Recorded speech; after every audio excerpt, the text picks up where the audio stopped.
The global markets have cheered. Donald Trump, though, is now adding a note of caution to his own big announcement.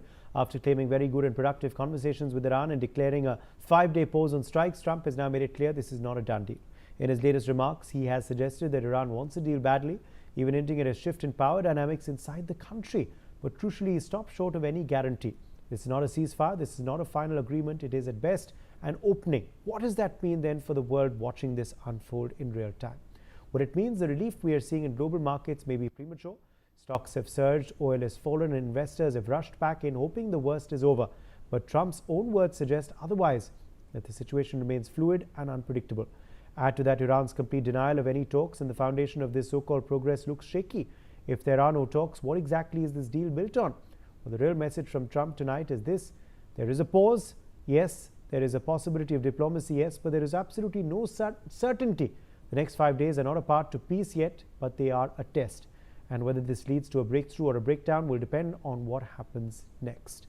Joining us live, Ambassador Yogesh Gupta, former diplomat, Major General A.K. Sivach, defense expert, is also with us live. Raymond Vickery, former U.S. Assistant Secretary of Commerce, joins us live. Dr. Jaideep Bhattacharya, President CDPR, is also with us on the broadcast. Dr. Bhattacharya, the markets have applauded Trump's statement, but is it premature, or do you expect this trend to continue this week? In terms of what President Trump will be doing, I think the response to what he's believed to be doing is a bit premature. I hope that's not true. I hope there is peace in the near future in the Middle East. But given the track record, and also given Iran's response, and also the fact that Iran has been consistently saying that they would like to impose a larger economic cost of this war on the rest of the world, and especially the Western powers, because in a span of less than 1 year, they have been bombed twice. They would like to protect themselves in future. So they would like to show that there is a cost to attacking Iran, and that cost is not enough from in Iran's perspective as of now, and therefore it is widely believed that they would like to persist with their imposition of cost.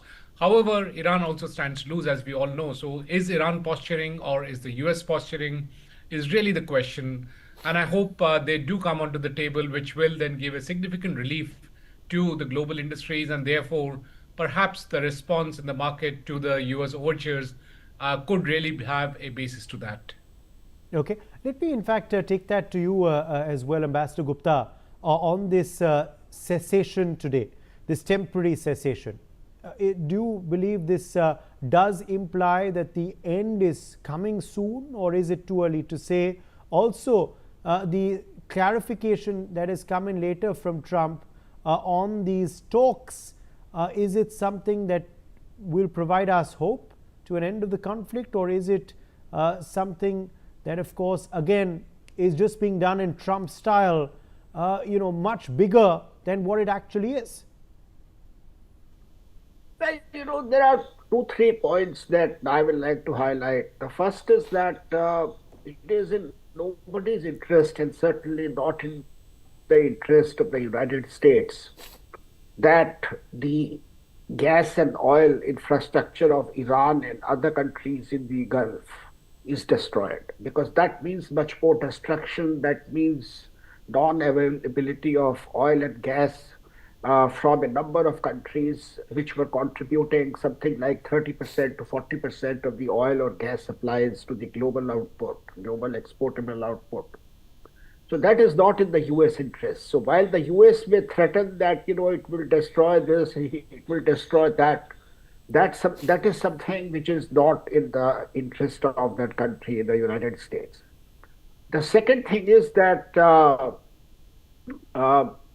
President Trump, that the cost of this war has certainly exceeded much beyond the expectations of the United States, the Gulf countries, which never thought that they would be the target of so much of destruction, and Iran itself. So the cost of the war has exceeded everybody's expectation.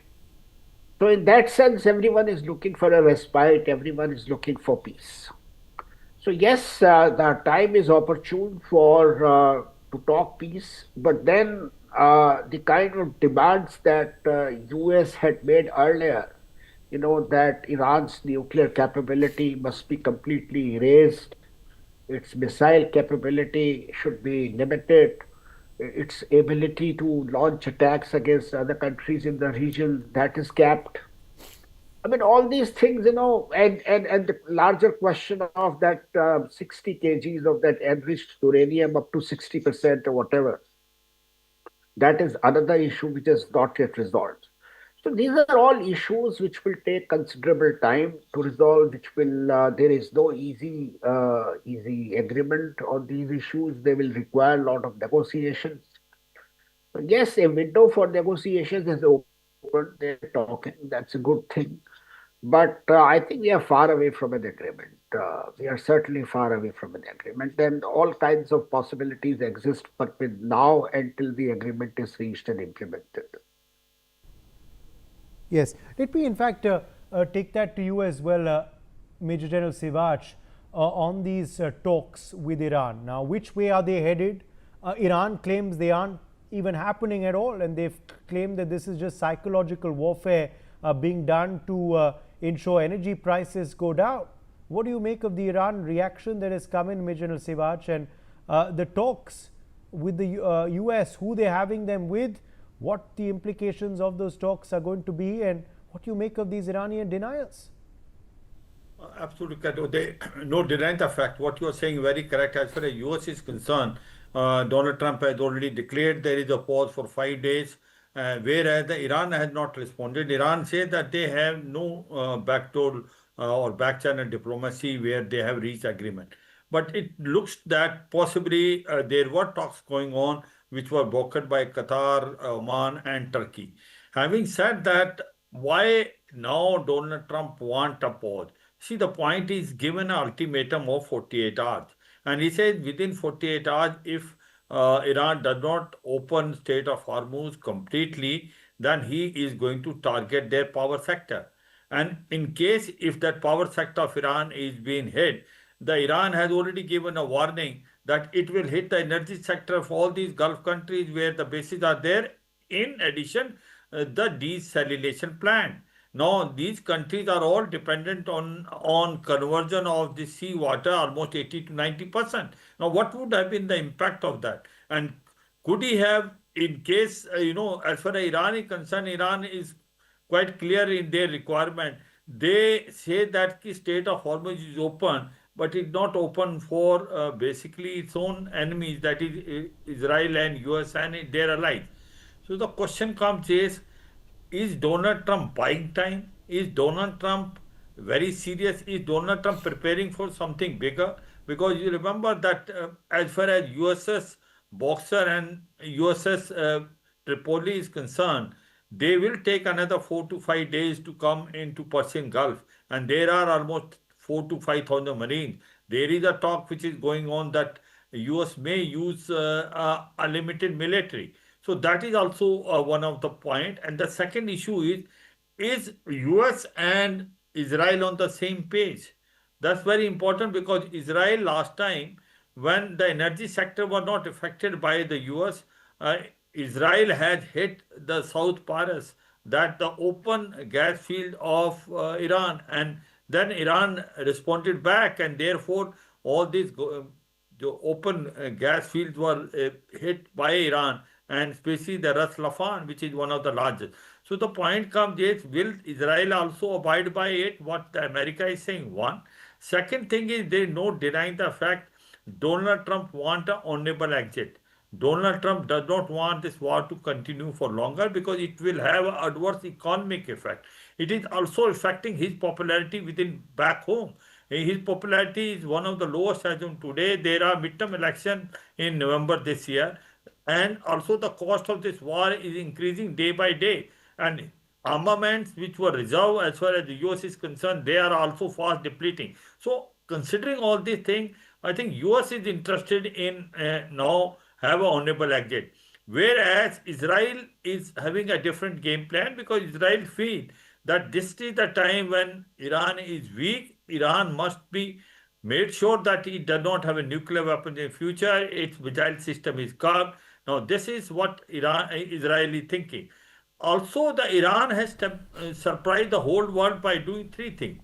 One is no one thought that Iran has got stockpile of so many missile rockets and drones, and that it will able to survive even after death of Ayatollah Al Khamenei and 40 to 50 military commander and political commander. But it is surviving well, and it is hitting also with a might. And the way they have hit the Digo Gracia, which is 4,000 kilometers away from Iran, has now surprised the world because every time everyone was thinking they have a capability up to 2,000 kilometers. Now it is up to 4,000 kilometers. It can also hit all the capitals of the European country. So there is a churning effect system taken place. Iran very cleverly has converted military. Stay with us. I want to quickly get in Raymond Vickery at that point as well. Raymond Vickery, this is that why this lack of clear objectives of this conflict and the difference in what Iran, Israel views as the end game and what US views as the end game. Is that why we're seeing, despite this announcement by Donald Trump today, interestingly, the strikes on Iran continue by Israel, and the response on Israel too by Iran then continues as well. Donald Trump may say that they are in talks and that's why hostilities have stopped for 5 days, but on ground Israel strikes have continued, and Iran claims that no talks with the US ever happened. Well, thanks very much for having me and allowing me to comment on this. The United States since World War II has had an overall philosophy of trying to wage peace in the world. That's changed under President Trump, renamed the Department of Defense to the Department of War. And the question is of how you wage war. Just like you wage peace, you need to be able to have a strategy. You need to have partners, and you need to have principles. Unfortunately, the Trump administration under President Trump has none of these. And the way in which he looks at it is, one, as a reality TV star. He wants to know that his ratings are good, and his ratings are terrible in the United States right now, and they're sinking as they go along. There is a No Kings protest set for this Saturday, which will involve hundreds of thousands, if not millions of people across the U.S. And so he's looking at those ratings as a TV star would look at them and seeing that he needs to do something else. The other strand in his thinking is that of a business person who's used to real estate transactions and the effect on the markets. And he sees that the markets have not been good. Gasoline has gone up. I filled up my vehicle yesterday, and gas, which was $2.88 a gallon a week ago, is now $4 a gallon. So the markets are not reflective of something which is favorable to President Trump's theory of himself as a great man, a decider who enters into a transaction and comes out on top. And so he's pulled back on these, one, to try to improve his ratings, particularly in view of the protest coming up on Saturday, and second, to try to ameliorate what's been going on with the markets.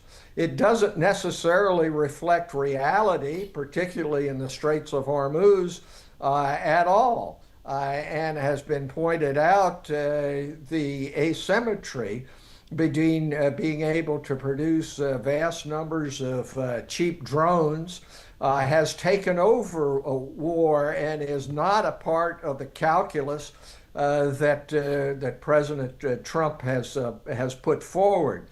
So one hopes that wiser heads in India, in other great democracies in Western Europe, Japan, Canada will bind together to try to provide some amelioration of this war of choice which has taken place. But the fundamental facts are domestic here in the United States. And to some extent, we've made the mess, and we're going to have to be able to get out of that. And I believe that the institutions, not only checks and balances, but the midterm elections, are going to provide the amelioration. The question really is one of timing.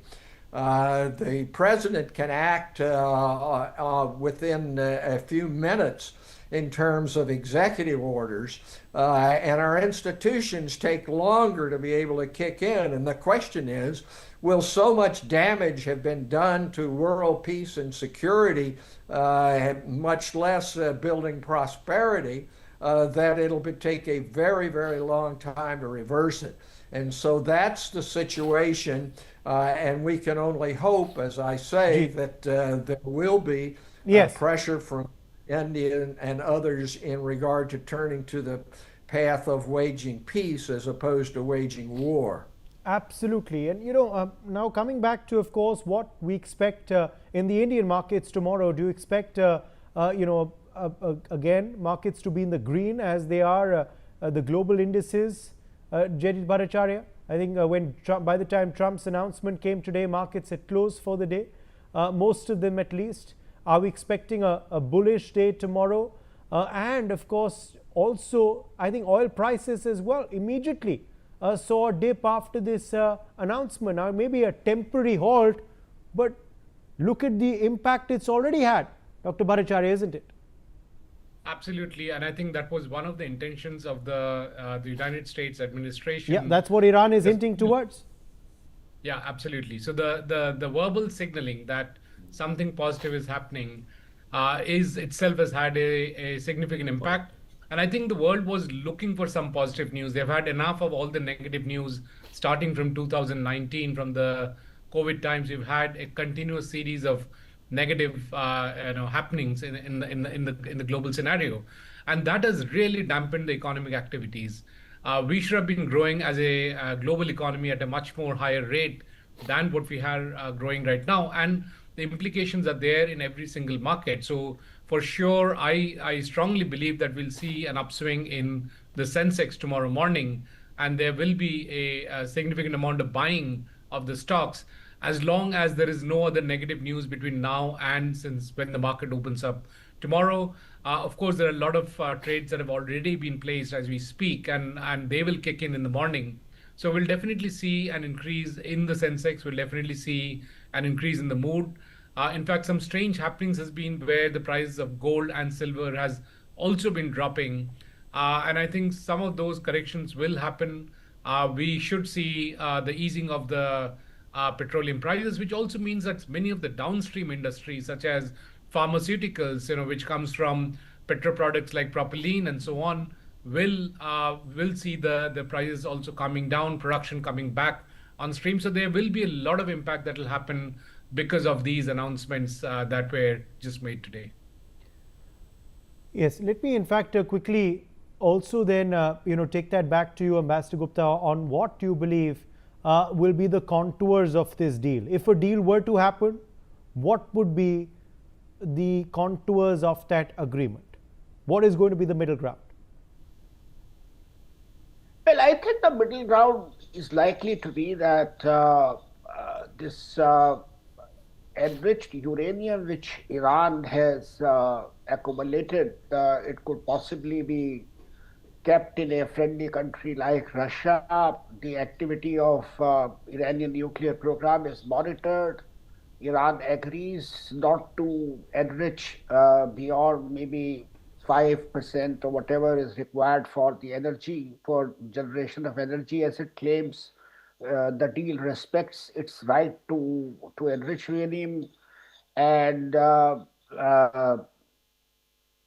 besides that, I think Iran will expect the US to withdraw the sanctions in considerable measure, and of course, the Strait of Hormuz will need to be opened up completely to all countries. All those restrictions which Iran has implemented, all those will have to go. And basically, I don't think Iran will accept anything more than this.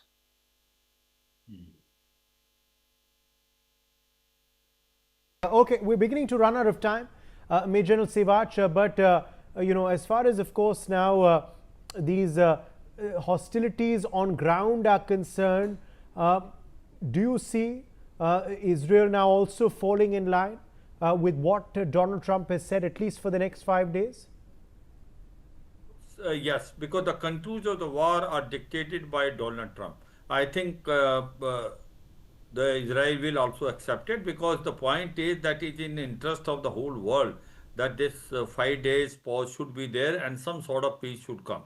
Now the point which comes is that in case if the talk take place between Iran as well as US and Israel also come in, there is no denying the fact Iran is now much stronger position than what it was earlier as far as the nuclear weapons are concerned, and there is no going to be a compromise as far as nuclear weapon. Iran cannot be allowed to have a uranium enriching more than about 2%, which is only for civil purpose. I think the talk will be reward there, and also in reward the Iran all economic sanction has to be released, because economically Iran is having a lot of problem, in the sense that real was falling down, there was corruption, there was unemployment and misgovernance. They also want the sanction to go. It is a give and take. I suppose there can be a solution, and Israel has to toe the line of US. If case it does not toe, then there will be no peace. Because remember that Israel cannot go out of the way the Donald Trump wants it, because the point is, can Israel fight by itself? That itself is a question mark now, considering the strength of Iran.